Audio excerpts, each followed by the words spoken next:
په نننی درس او د قربانۍ سیریز په څلورمه حصه کې به موږ نن ان شاء الله العزیز د قربانۍ د ځناور باره کې یو چند احکام او مسائل وایو.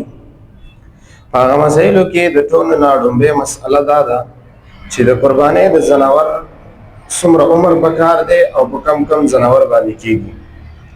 د قربانۍ ځناورو کې درې نوع جایز دي چې په درې نوع باندې د ځناورو نه قرباني کولی شي. په هغه دریو نوعو کې اولنۍ نوع هغې ته ویلی کېږي اوښ،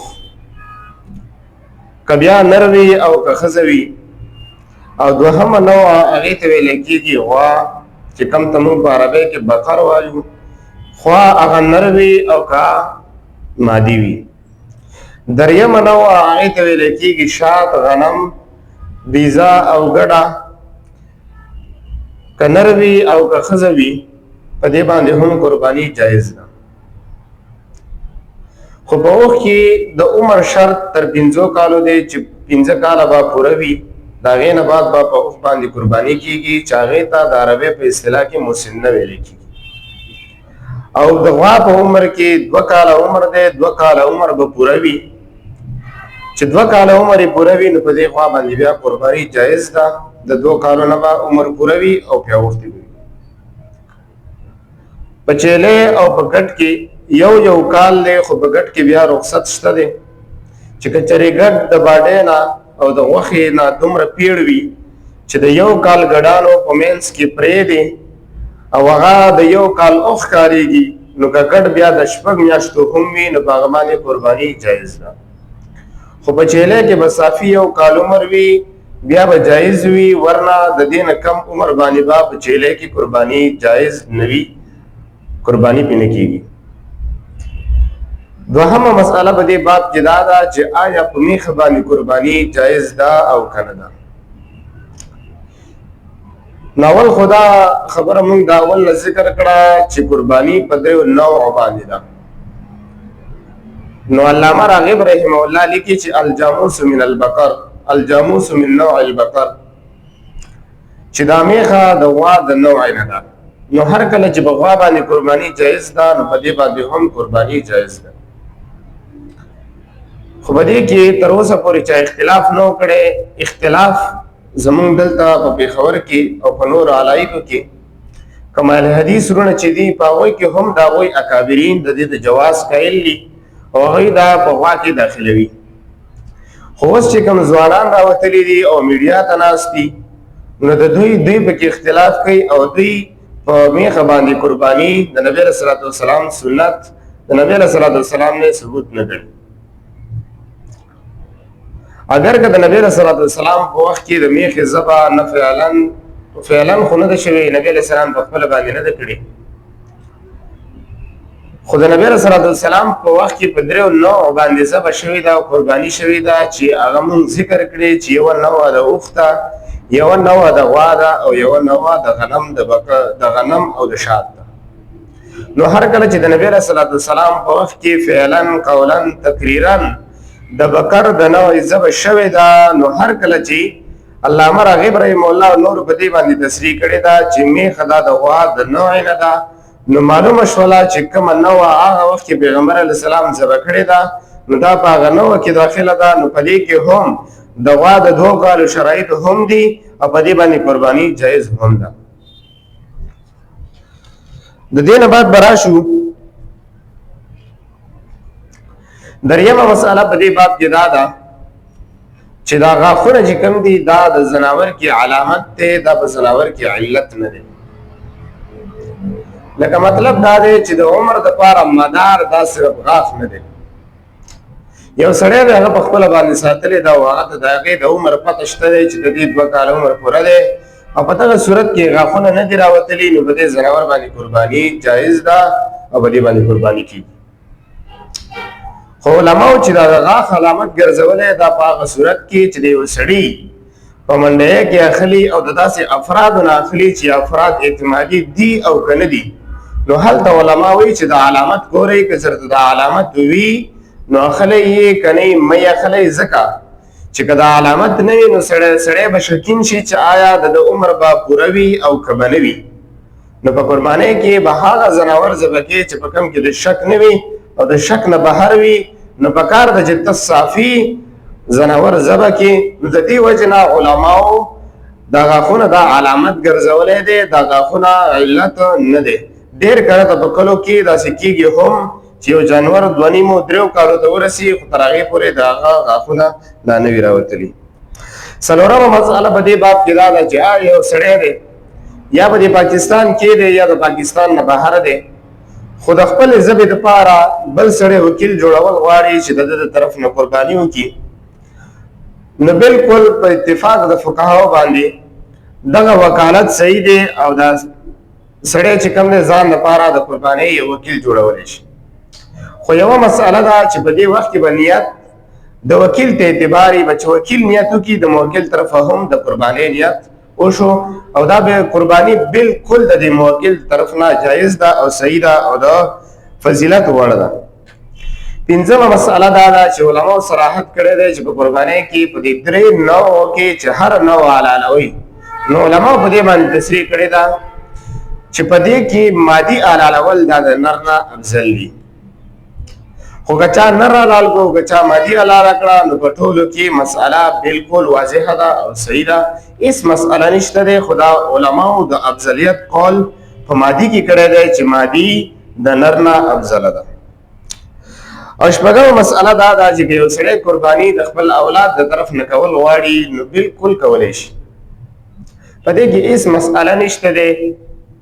که چې یو سړی غواړي او هغه دومره وس لري چې زه د بچو طرف نه هم کوم، نو بالکل کولی شي. شپږمه مسئله دا ده چې د غوا ښکر باره کې چې کوم زمونږ د عوامو وروڼو په ذهن کې د یو خبره پرته ده، بلکې خواص هم په دې کې مبتلا دي او د خواصو هم ذهن په دې کې چلیږي. د هغې وجه دا ده چې خواص او عوام دواړه د کتاب نه غافله دي او د کتاب نه لري. په ښکر کې مسئله د غوږ او د لکې په شانتې نه ده. په غوږ او لکې کې خدا مسئله ده چې دا غوږ او لکې به په 3 حصو باندې تقسیم کړي. که چېرې یوه حصه په دې کې کټ شوې وه، نو په دې باندې قرباني بیا صحیح نه ده. او که چېرې د یوې حصې نه کمه کټ شوې وه، نو په دې باندې قرباني جایز ده. د دې نه علما تعبیر په دې باندې کوي که چېرې تهایي کټ شوې وه خو جایز نه ده، او که تهایي کټ شوې نه وه، دې نه کمه کټ شوې وه، نو جایز ده. خو موږ دا ذهن قیاس کړی دی او موږ د غوږ او د ښکر او د لکې مسئله یو شان دې راکاږو. دا بالکل یو شان نه ده، د ښکر مسئله بالکل جدا ده. د ښکر په ښکر کې دا مسئله ده که چېرې یو ځناور ښکر د بالکل د جړ نه وتلی دی او بالکل د جړ نه وتلی دی، دماغو ته اثر رسېدلی دی، نو په دغه وخت کې په دې ځناور باندې بیا قرباني جایز نه ده.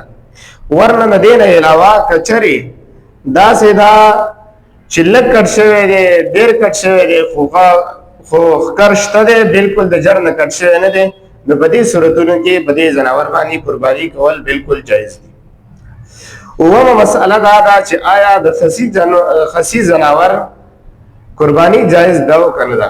بالکل د خسي ځناور قرباني جایز ده او د نبی علیه الصلاة والسلام په قرون مطلب په قرون ثلاثو کې د دې فعلا قولا تقریرا ټول د دې ثبوت موجود دی چې خسا هم شوې ده او په قربانۍ کې خسي جانور ذبح شوی هم دی. اتمه مسئله په دې باب کې دا ده چې که چېرې یو ځناور ګوډ دی، هغې ته اردو کې لنګړاپن ویلی کېږي. که چېرې دا لنګړاپن ډېر د حد نه زیات و، نو په دغه صورت کې بیا قرباني جایز نه ده. ورنه که لنګړاپن کم او هسې خپله ګږوله پتللی شوله، خپې لګولی شوله، نو په دې صورت کې په دې باندې چې کوم دی قرباني جایز ده. اتمه مسئله په دې باب کې دا ده چې که چېرې یو سړی قربانۍ دپاره ځناور واخیستو او هغه ځناور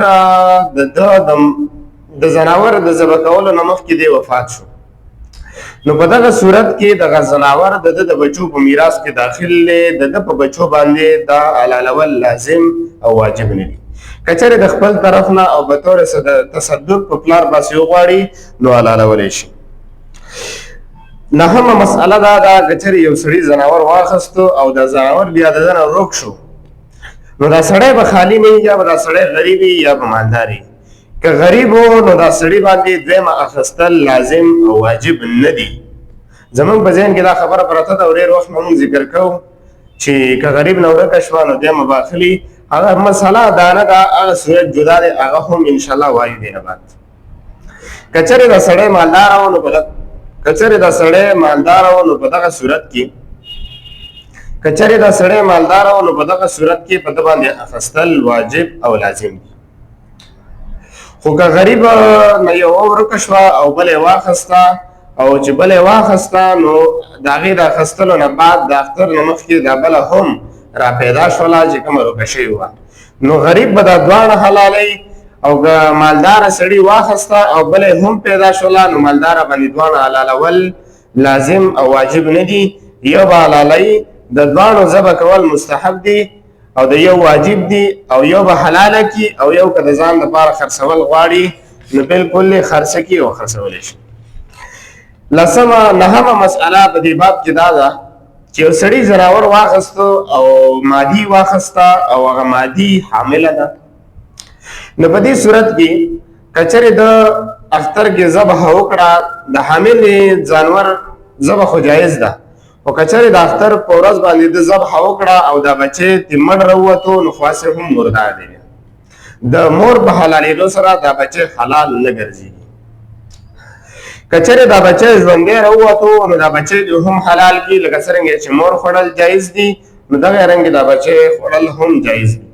او که چېرې دا بچی ژوندی او دوی ایثار کو د قربانۍ ورځې تېرې شوې، د دې نه بعد به دا به صدقه کوي، ذبح کوي به، که ژوندی صدقه کوي او که ذبح کوي خدا به صدقه کوي.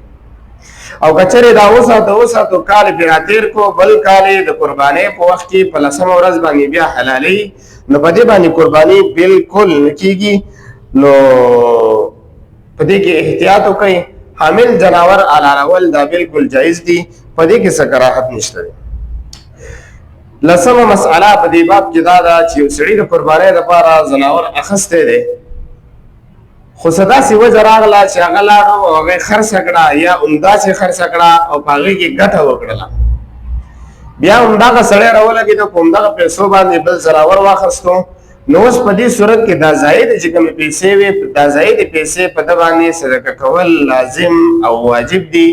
دا دې د ځان لپاره ایښودلی هم نشي او د ځان لپاره یې استعمالولی هم نشي، ځکه دا د اول نه د قربانۍ دپاره وتلی وي، همغه حکم په دې پیسو باندې لازم دی، دا به اوس دی صدقه کوي.